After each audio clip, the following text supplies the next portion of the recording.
Muy buenos días. Dios les bendiga, mis amados hermanos y amigos que nos ven a través de nuestra página de Facebook y también a través de nuestro canal en YouTube. Reciban un cordial saludo de parte del pastor José Manuel Lamour y de parte de nuestra congregación, la Iglesia Proclamando el Reino de Cristo. Así que reciban un abrazo, un saludo de parte de todos nosotros. Así que en esta hora queremos continuar con el estudio que comenzamos la semana pasada acerca del libro de los Salmos. Así que vamos a continuar. Ya la semana pasada empezamos dando una introducción de este maravilloso libro o enciclopedia, porque realmente el Salterio o el libro de los Salmos está compuesto por 5 libros. Entonces dimos la introducción y ya en el día de hoy vamos a comenzar a desarrollar cada uno de los salmos. Así que antes de todo, por supuesto, vamos a orar y vamos a encomendarnos en las manos del Dios Todopoderoso. Señor y Padre amado, en el nombre de Jesús, en esta hora, primeramente queremos darte las gracias. Quiero darte las gracias por este hermoso y maravilloso día que tú me has concedido, por tu bondad y por tu misericordia. Gracias, Padre amado, por todo lo que asimismo tú me has permitido hacer en este día. Gracias por el trabajo. Gracias, Señor, por todo lo que me has permitido hacer. Gracias por cuidar y guardar mi salida y mi entrada. Gracias, Padre amado, por los alimentos que me has provisto. Gracias, Padre amado, por la salud. Gracias, Señor, te doy por todo. Y sobre todo porque en esta hora me permites, oh Dios, el poder compartir una palabra que espero de todo corazón que sea de bendición y de edificación para cada uno de los oyentes. Oh, mi Dios, te pido que mientras hablamos, que mientras transmitimos lo que tú has puesto en nuestra mente y en nuestro corazón, tú seas ministrando a cada vida, tú seas hablando a cada corazón, aleluya, y que tú seas, mi Dios, rompiendo toda cadena, quitando toda venda, trayendo iluminación acerca de tu palabra y convicción para salvación. Te lo pido, Dios mío, en el nombre poderoso de Jesús. Tú conoces, Señor, cada una de las necesidades de aquellos hermanos y amigos que están escuchando en esta hora este maravilloso estudio acerca de este libro. Obra, mi Dios, conforme a tu santa y divina voluntad. Yo creo firmemente que tu voluntad, aunque muchas veces no lo entendamos, no lo podamos ver en el momento, yo creo que tu voluntad es agradable y es perfecta. Aleluya. Y por tanto creo que no hay nada mejor que estar dentro de tu voluntad y que todo lo que suceda en nuestras vidas esté bajo tu voluntad. Oh, mi Dios, te lo pido y te doy gracias al mismo tiempo en el nombre de Jesús. Amén y amén. Gloria al nombre del Señor. Bien, hermanos, como estuve diciendo anteriormente, la semana pasada nosotros comenzamos el estudio o comentario del libro de los Salmos y ya hoy vamos a comenzar lo que es el desarrollo capítulo por capítulo. Nuestro propósito es el poder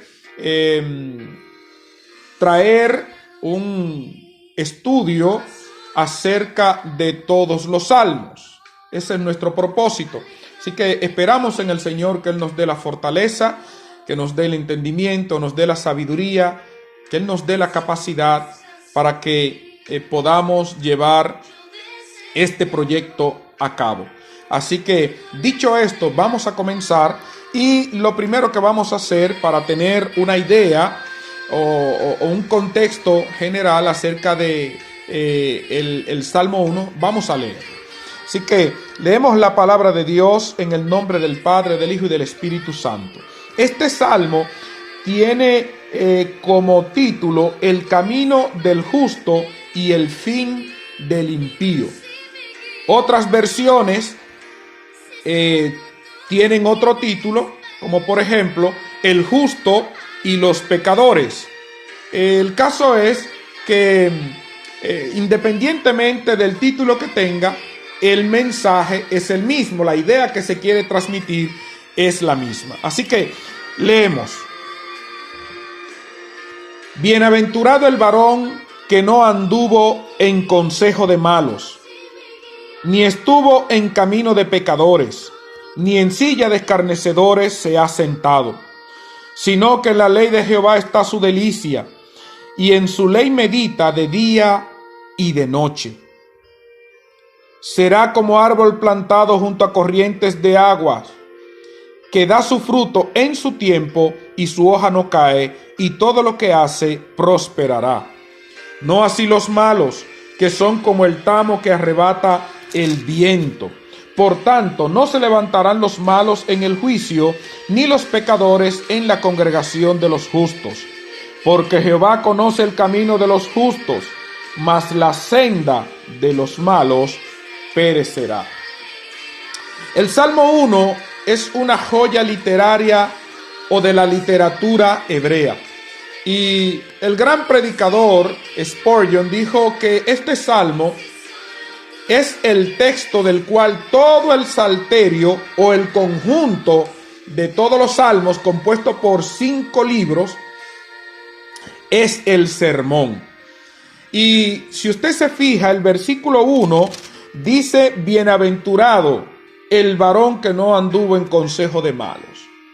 Vemos aquí que este salmo empieza con bienaventurado, o sea, con una bienaventuranza, lo que nos recuerda a nosotros el sermón que nuestro Señor Jesucristo pronunció en el monte en Mateo capítulo 5 del versículo 3 al 11 acerca de las bienaventuranzas. Allí nos dice que viendo Jesús la multitud, subió al monte y sentándose vinieron a él sus discípulos. Y abriendo su boca les enseñaba diciendo: bienaventurados los pobres en espíritu, bienaventurados los que lloran, bienaventurados los mansos, bienaventurados los que tienen hambre y sed de justicia, bienaventurados los misericordiosos, bienaventurados los limpios de corazón, bienaventurados los pacificadores, bienaventurados los que padecen persecución, y bienaventurados sois cuando por mi causa os persigan y os vituperen y digan toda clase de mal contra vosotros mintiendo. Vemos, verdad, que el Señor habla de que es bienaventurado, de que es dichoso aquel que en resumen general tiene temor de Dios, guarda sus mandamientos, entre otras cosas. Aquí, donde nosotros vemos que el salmista dice que es bienaventurado aquel que no anduvo en consejo de malos, ni estuvo en camino de pecadores, ni en silla de escarnecedores, que al fin y al cabo tiene una similitud con lo que Cristo pronunció allí en el Sermón del Monte, donde acabamos de leer capítulo 5 del 11 al 13, donde habla acerca de las bienaventuranzas. Se cree que tanto el Salmo 1 como el 2 son algo así como un preludio o introducción del libro 1 y el libro 2. Y es posible que haya sido compuesto con ese propósito. De hecho, el Talmud indica que en una época o en una etapa, los Salmos 1 y 2 estaban unidos. Y esto explica el por qué en Hechos capítulo 13, versículo 33, donde Pablo cita el Salmo capítulo 2, versículo 7, que dice: mi hijo eres tú, yo te he engendrado hoy. Entonces, algunos manuscritos dicen el Salmo primero, mientras que otros dicen el Salmo 2. Y esto da a entender, entre otras cosas, entre otros detalles, que muy posiblemente estos dos salmos eran uno solo. El Salmo 1 no indica cuándo fue escrito, pero debe haber sido antes de Jeremías, capítulo 17, versículo 5 al 8. Porque vemos allí una paráfrasis precisamente de este Salmo 1. El Salmo 1 puede clasificarse como un salmo de introducción o de sabiduría.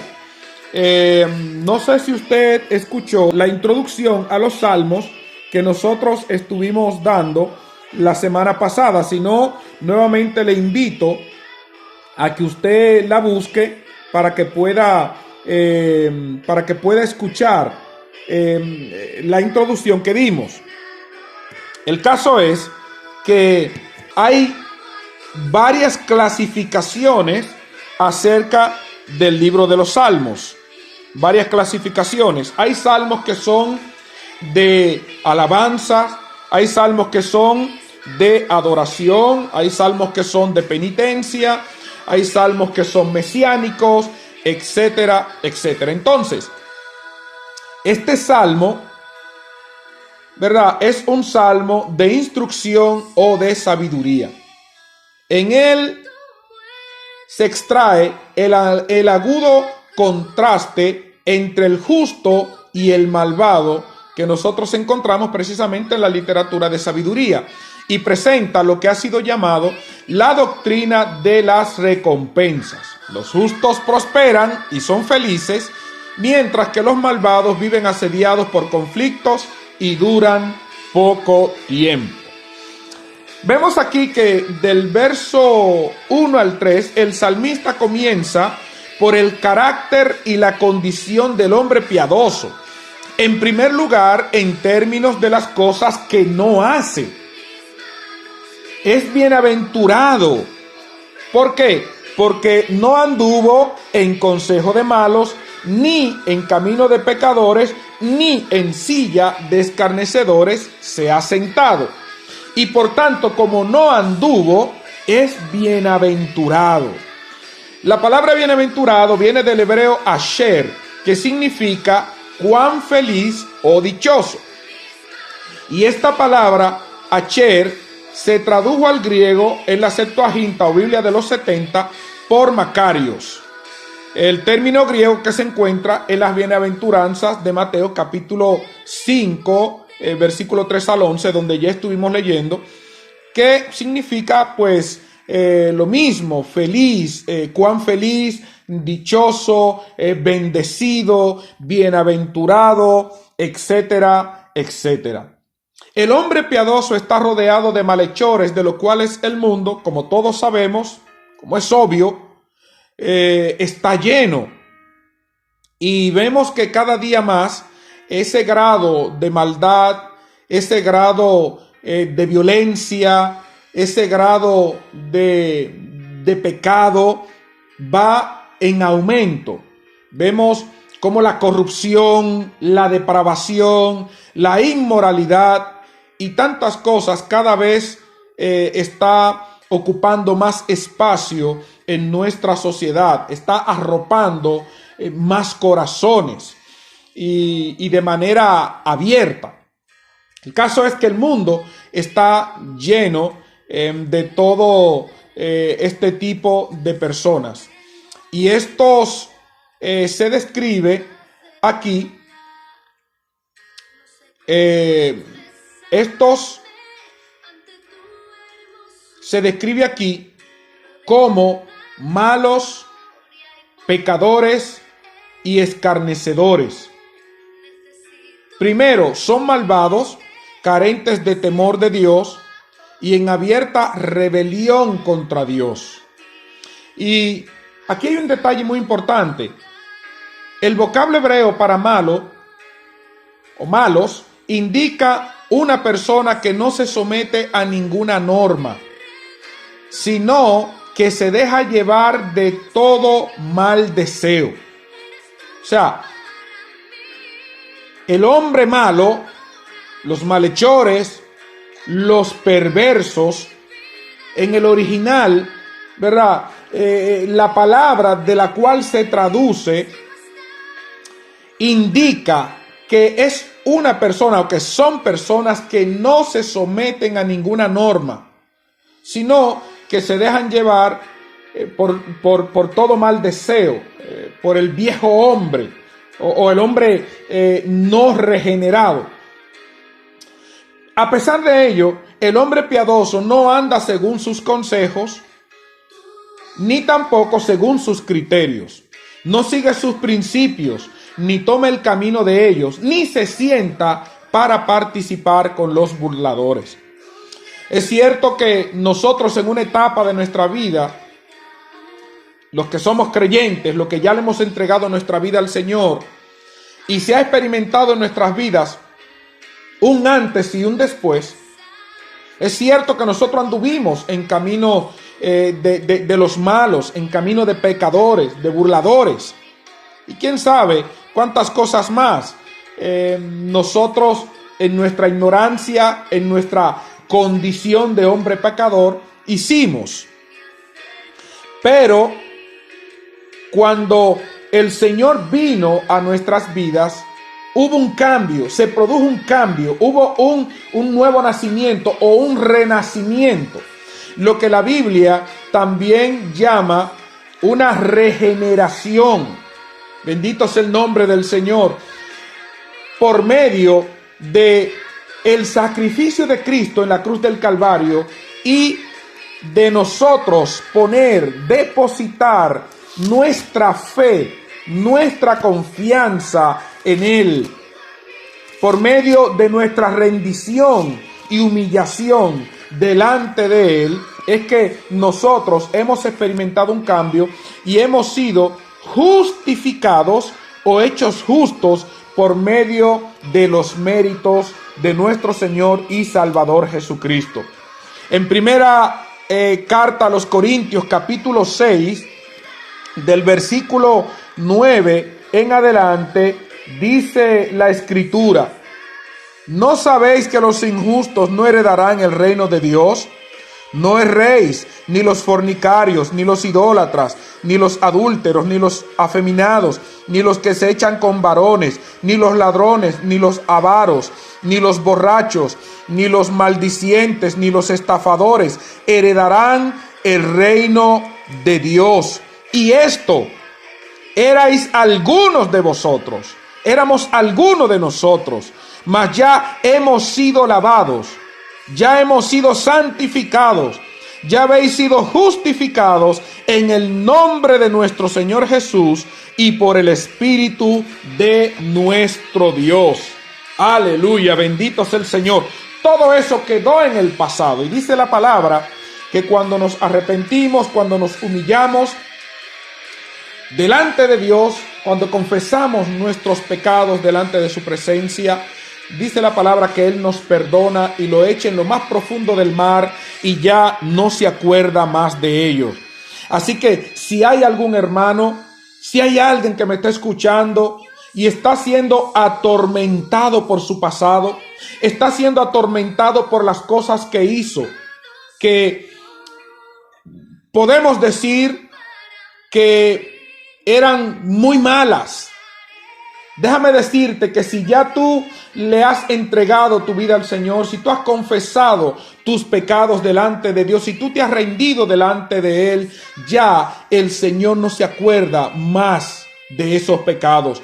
Dice la palabra que son echados en lo más profundo del mar y que ya quedan en el olvido. Así que no permitas que esos pensamientos, que esos recuerdos te atormenten hasta tal punto en que te hagan vivir una vida cabizbaja, te hagan vivir una vida en una depresión, te hagan estar en un estado en el cual tu autoestima sea tan baja que no te sientas capaz de hacer algo en la vida y sobre todo algo para el Señor.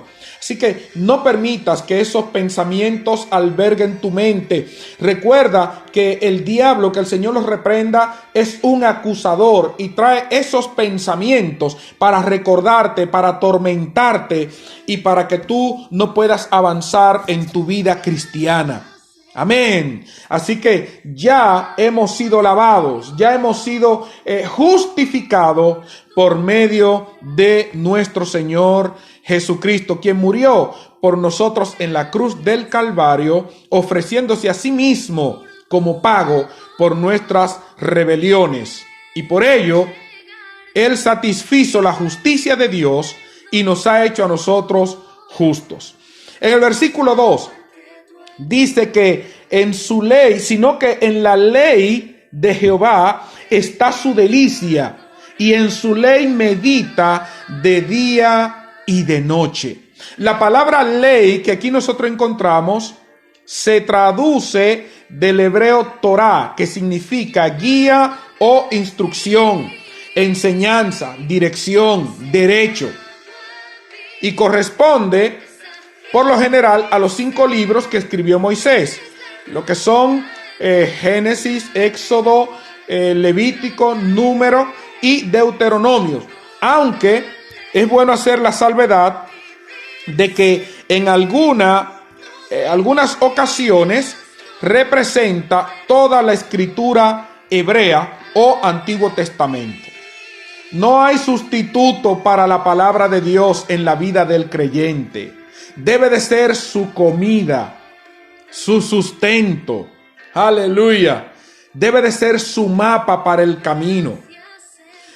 Dice aquí que aquel que es bienaventurado se deleita. O sea, su delicia es conocer más la palabra de Dios. Y por medio de ella, por supuesto, conocer más a Dios. Recordemos que en las Escrituras está lo que es la autorrevelación de Dios. O sea, Dios se autorrevela, se da a conocer por medio de ella. Ellas nos fortalecen. Ellas fortalecen nuestra fe, aumentan nuestra confianza. De hecho, la misma palabra nos dice que la fe viene por el oír la palabra de Dios. Hay muchos creyentes que hoy en día son muy inseguros. Hay muchos creyentes que tienen poca fuerza, pero yo creo que en parte es porque no conocen realmente a Dios.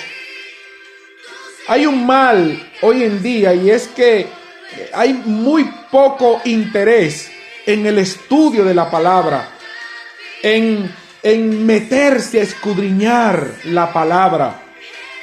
Y claro, al no haber ese conocimiento, porque no hay interés, porque estamos ocupados por muchas cosas, pues no conocemos la palabra de Dios y por supuesto no lo conocemos a Él. Vemos que los estudios bíblicos, los mensajes que son verdaderamente cristocéntricos, no estoy hablando de estudios o mensajes que alimenten lo que son las emociones o que creen falsas expectativas en la vida de la gente, sino un mensaje cristocéntrico, el consejo de Dios. Vemos que hoy en día para muchos es la parte más aburrida del servicio. Y lamentablemente esto lo que está es produciendo un analfabetismo en el conocimiento o en cuanto al conocimiento de la palabra de Dios y de Dios mismo. Y por supuesto, esto trae como consecuencia poca fe, poca seguridad, trae poco conocimiento de Dios, de lo que Dios ha hecho y de lo que Dios puede hacer en nosotros, a través de nosotros, y lo que Dios hará con toda la humanidad. Vemos que el hombre bienaventurado, ¿qué hace? Que se deleita. Su delicia es conocer más la palabra de Dios y por medio de ella conocer más a Dios. Su delicia, o sea, la palabra delicia viene del hebreo jefes, que expresa el deseo o propósito o interés precisamente en la palabra de Dios, valga la redundancia. El cristiano debe deleitarse y escudriñar las escrituras, aun cuando no siente el deseo de hacerlo. No puede perder el hábito. Bendito sea Dios. No debe de descuidar esa parte tan importante y tan vital en la vida de todo creyente. Dice que en su ley medita de día y de noche. Vemos aquí el día y la noche, que es una unidad compuesta, que implica lo que es la totalidad. Recordemos que en el hebreo hay dos palabras para hablar de uno. Hay una que es para uno simplemente como unidad, y hay otra que es para una unidad compuesta, y esta palabra es ejad, si mal no recuerdo. Ejad, que es lo que significa uno, pero una unidad compuesta. Por ejemplo, día y noche, como lo acabamos de leer, es un día. El hombre y la mujer se unen y son uno. También así como el Padre, el Hijo y el Espíritu Santo son uno, una unidad compuesta.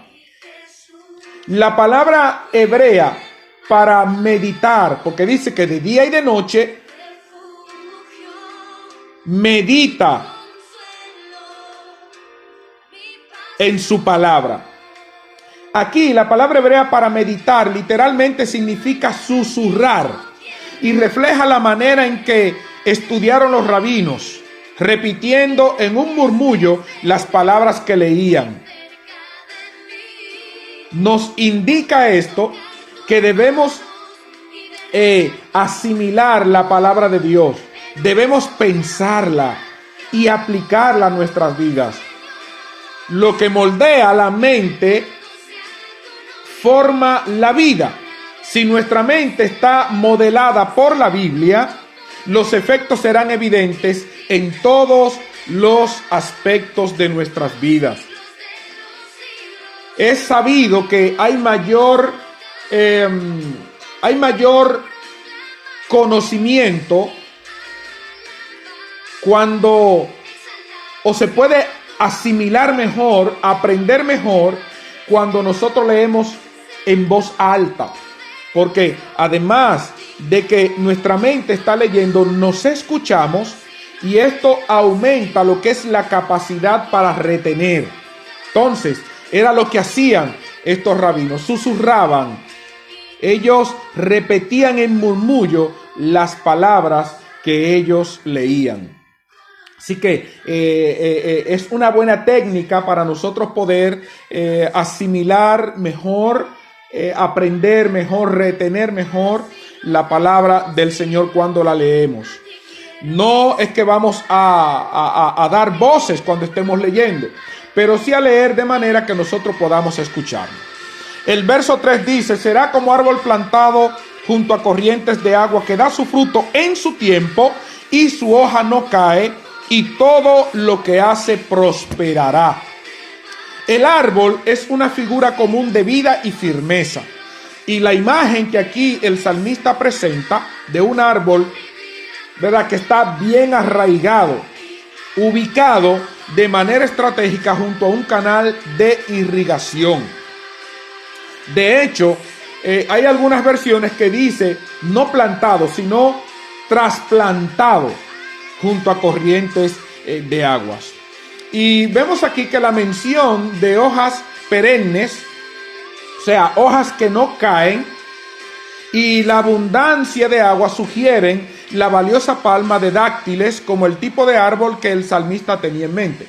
Sabemos que una palmera o sauce al lado de un río o canal siempre está verde, lleno de vida. ¿Por qué? Porque tiene accesible toda el agua que necesita, y con ello los nutrientes y también los minerales. Y por tanto, aún en la sequía, cuando otro árbol se seca, este que está junto a las corrientes de agua, aleluya, reverdece. O no reverdece, sino que se mantiene verde.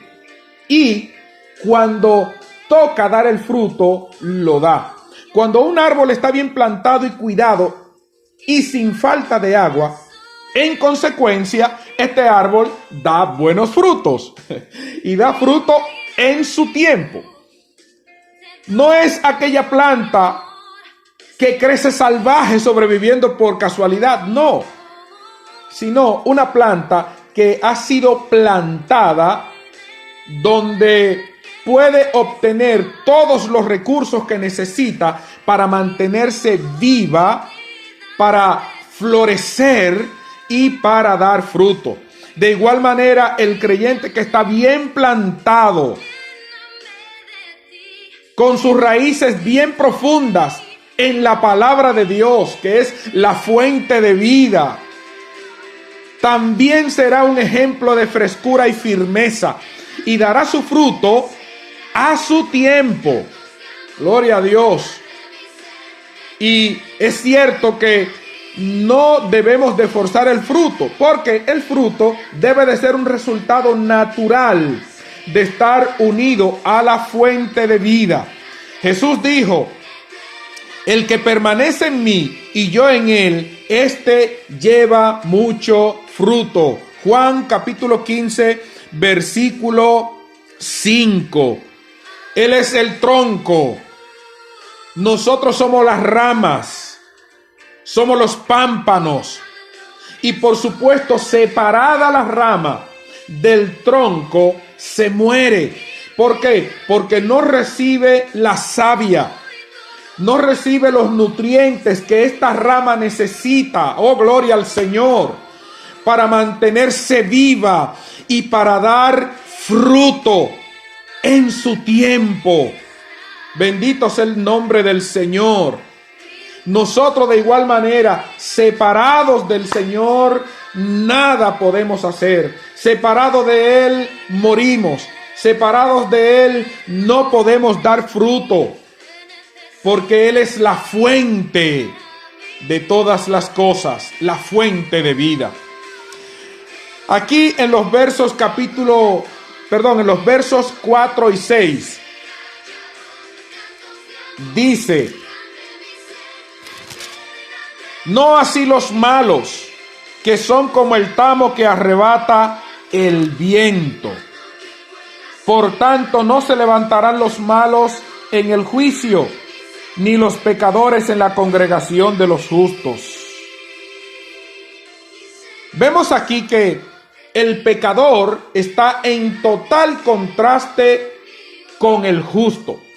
El malo es nuevamente, a diferencia del árbol que tiene raíces profundas, vemos que el malo es como el tamo que arrebata el viento.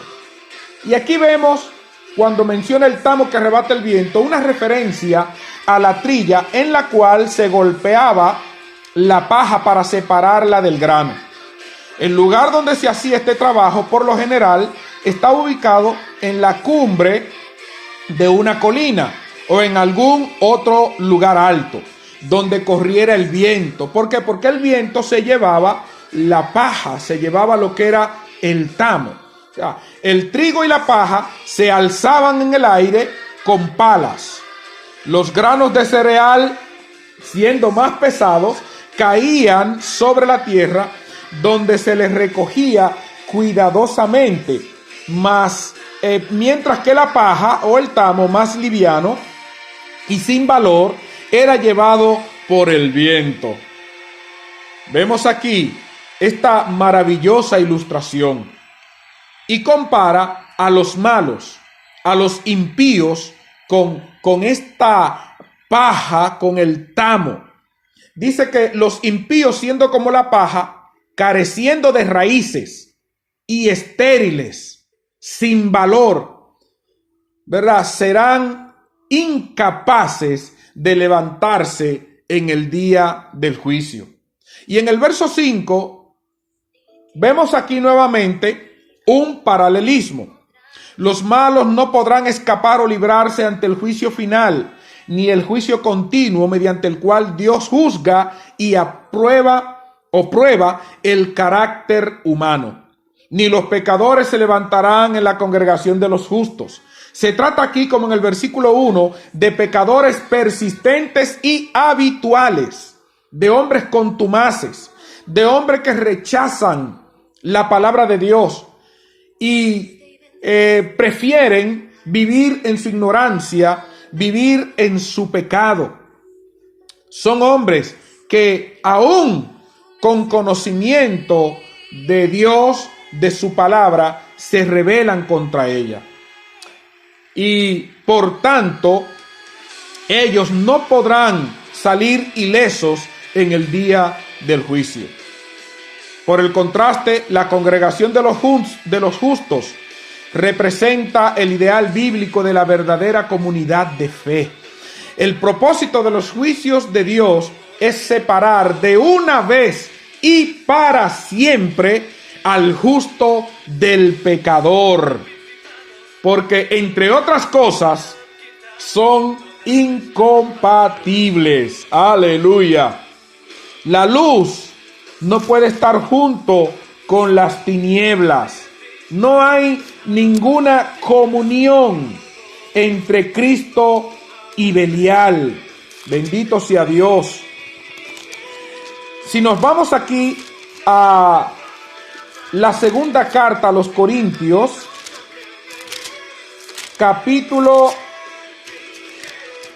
segunda carta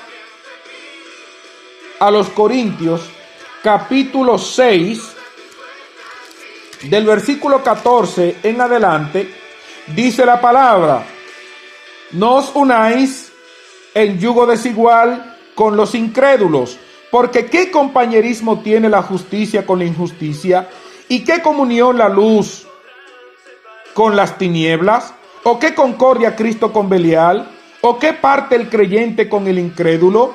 ¿Y qué acuerdo hay entre el templo de Dios y los ídolos? Porque vosotros sois el templo del Dios viviente, como Dios dijo: habitaré y andaré entre ellos, y seré su Dios, y ellos serán mi pueblo. Así que este juicio tiene como propósito separar de una vez y para siempre al justo del pecador. Porque, entre otras cosas, como dije anteriormente y como hemos leído, son totalmente incompatibles. Y ya el último versículo dice: porque Jehová conoce el camino de los justos, mas la senda de los malos perecerá. Vemos aquí que este último versículo ofrece un resumen del contraste total que presenta el Salmo 1. La primera línea, que dice: porque Jehová conoce el camino de los justos, resume lo que son los versículos del 1 al 3. Y luego la segunda línea: mas la senda de los malos perecerá, resume lo que son los versículos 4 y 5.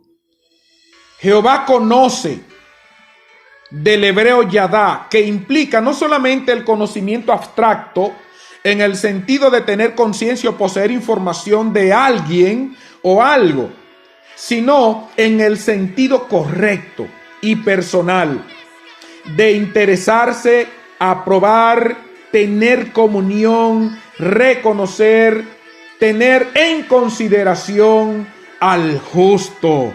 Gloria a Dios. Por el contrario, el camino de los malos los conducirá a la ruina y a la muerte. En Proverbios capítulo 14, verso 12 dice la Escritura: hay caminos que al hombre le parecen derechos, pero su fin es camino de muerte. Para finalizar, las primeras y últimas palabras del Salmo resumen el contraste que se establece entre el justo y el malo, el bienaventurado y aquel cuyo fin será perecer y estar separado de Dios por toda la eternidad. Separados de los santos, separados del justo, separados de su creador hasta la eternidad. Así que Dios les bendiga y Dios les guarde en este hermoso día. Así que vamos a orar dándole gracias a Dios por este estudio que el Señor nos ha permitido hacer en el día de hoy, esperando que haya sido de mucha bendición o que sea de mucha bendición y de edificación para cada una de sus vidas. Oramos. Señor y Padre amado, en el nombre de Jesús, en esta hora te damos las gracias por tu gran bondad y por tu misericordia. Gracias, Señor, porque nos has permitido hablar de tu palabra. Gracias, Señor, porque nos has permitido traer este maravilloso estudio, esperando que sea de bendición, que sea de edificación, que alguien pueda ser bendecido a través de ellas. Señor, gracias. Te pedimos que tú nos sigas ayudando, que tú nos sigas dando la capacidad, la fortaleza para que nosotros podamos llevar este proyecto hasta el final, podamos llevarlo a cabo. En el nombre de Jesús, amén y amén. Dios les bendiga, Dios les guarde. Shalom en el nombre de Jesús.